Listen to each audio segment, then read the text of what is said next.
In this video, I'm going to talk about 5 mistakes that designers make in their careers.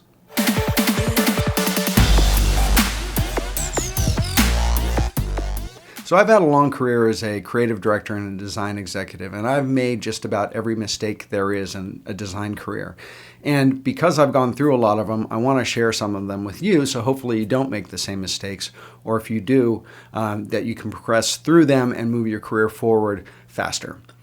Number 1 is not networking. Designers have a tendency to be a little introspective and sometimes introverted.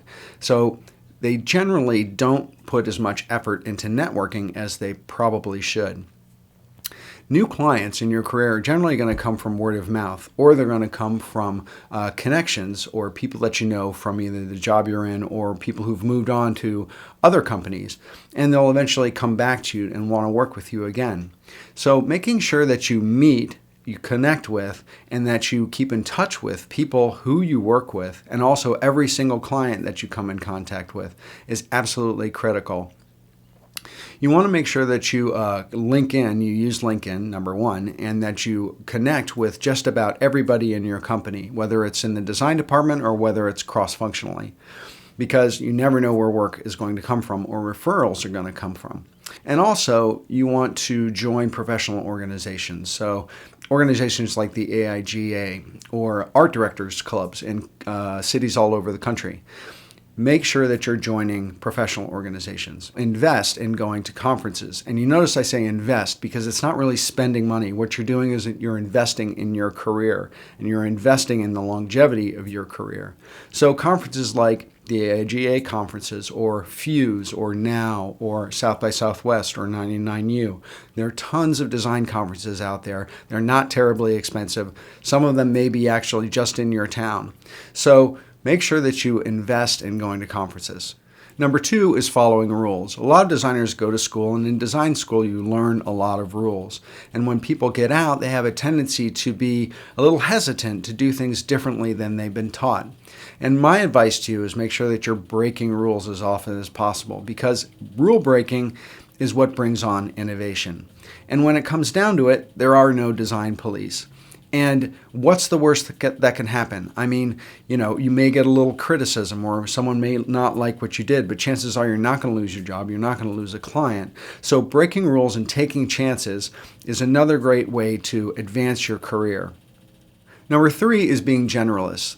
Jobs in design are getting more and more specialized as, the range of design that gets done is getting broader and broader, moving into 3D, moving into motion. So people have a tendency to want to do everything, and especially people coming out with communications degrees out of design schools have done just a little bit of everything, and their portfolios reflect this huge range of capabilities. I encourage you to specialize, and I like to use a term called a serial specialist. So that's someone who specializes in something, but then moves on, learns a new thing, and specializes in that throughout their career. So they build a portfolio of skills that they can draw on as they move through their career. The 4th mistake is not researching the job market. There are a whole range of design jobs out there that no one ever thinks about. When I was in the fashion industry, I found it very difficult to find designers who specialized in apparel design. The company that I worked for, Old Navy, had a $700 million a year t-shirt business, a graphic t-shirt business. And I had a large studio of designers who did nothing but design art for t-shirts. But a lot of people coming out of design school didn't even know that that career existed. And so I spent a lot of time searching people out who I could train and bring into that industry who had specific skill sets that I needed. Think about something that you're interested in, whether it's surfing or skateboarding or music or aerospace, and go and look at and connect with those companies that make the things that you're interested in, and explore whether you could do freelance work for them or whether they have an in-house design department.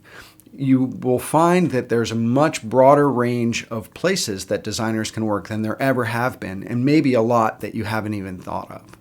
The 5th mistake is not learning new stuff.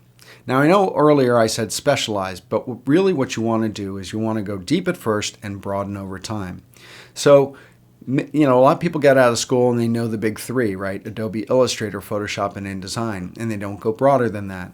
Well, I would encourage you to continually be a lifelong learner and bring on new skills, learn new apps, new techniques every single day, and really broaden your skill set as time goes by. If you are a graphic designer, maybe learn video. If you are an illustrator, maybe learn graphic design. If you're a photographer, maybe you learn 3D animation.